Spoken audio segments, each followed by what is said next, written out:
उतना वोट कैसे आ सकता है? तो ये किसका वोट है ये तो देखना पड़ेगा ना। जब आप उसका सर्वे कीजिएगा तो पता चलेगा कि सब अति पिछड़ा का ये वोट है। और अति पिछड़ा आज भी माननीय मुख्यमंत्री नीतीश कुमार जी पर असीम विश्वास करता है। तो वो क्या करते हैं इस पर नहीं समझने की बात है।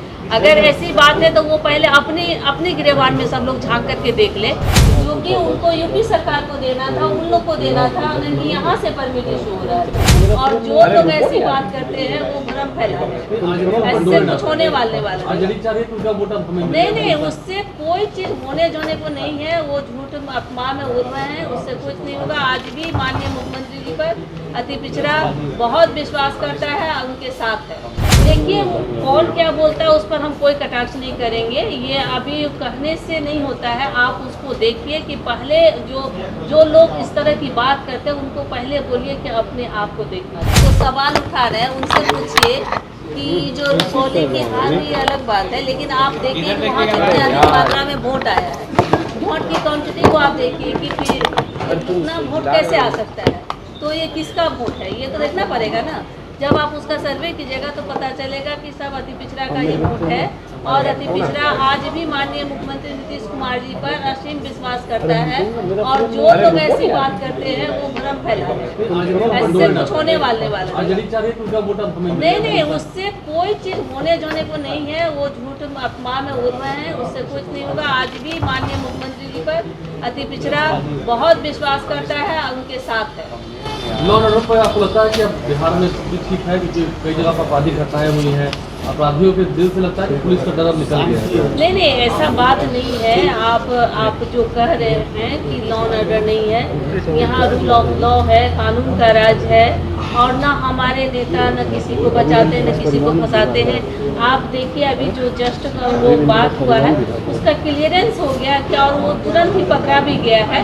तो ऐसा नहीं है कि जो उस तरह का अपराध करता है तो बचता है, तुरंत उस पर एक्शन लिया जाता है।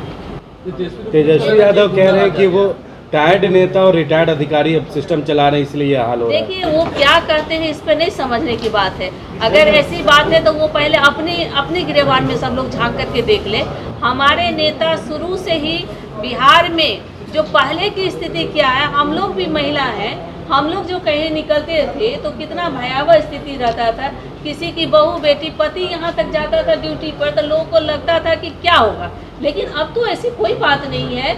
और जो भी इस तरह का कहीं भी कोई वारदात होता है तो तुरंत उस पर एक्शन लिया जाता है, उसको तुरंत उस पर कार्रवाई भी होती है। तो इसमें कह रहा है कि गुंडा आ जाएगा। देखिए कौन क्या बोलता है उस पर हम कोई कटाक्ष नहीं करेंगे, ये अभी कहने से नहीं होता है। आप उसको देखिए कि पहले जो लोग इस तरह की बात करते हैं उनको पहले बोलिए कि अपने आप को देखना चाहिए। सब कुछ सामान्य है, कुछ भी गड़बड़ नहीं हो रही है। क्या हो रही है? अपराधिक घटनाएं तो हो रही है। आपके हिसाब से मतलब क्राइम नहीं बढ़ रहा है, क्राइम नहीं हो रहा है आपके हिसाब से? ये जो आप कह रहे हैं कौन सा राज्य ऐसा है, कितना परसेंटेज है यहाँ का क्राइम दूसरे स्टेट का देखिए आप, तब समझ में आएगा आप लोग को। बिहार आज भी हमारा बिहार जो है हर दृष्टिकोण से सब कुछ बेहतर है।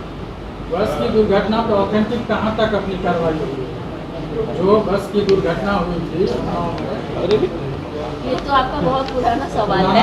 और सुन लीजिए, आपको बता दें कि जो बस के बारे में आप लोग सब लोग कई वहाँ के बारे में बता रहे थे कि आपको बता दें कि वह बस यहाँ का नहीं था, यूपी का था। और यूपी के था एक कोई गांव है, वहाँ के व्यापारी वर्ग के लोग थे, उन्हीं का बस था।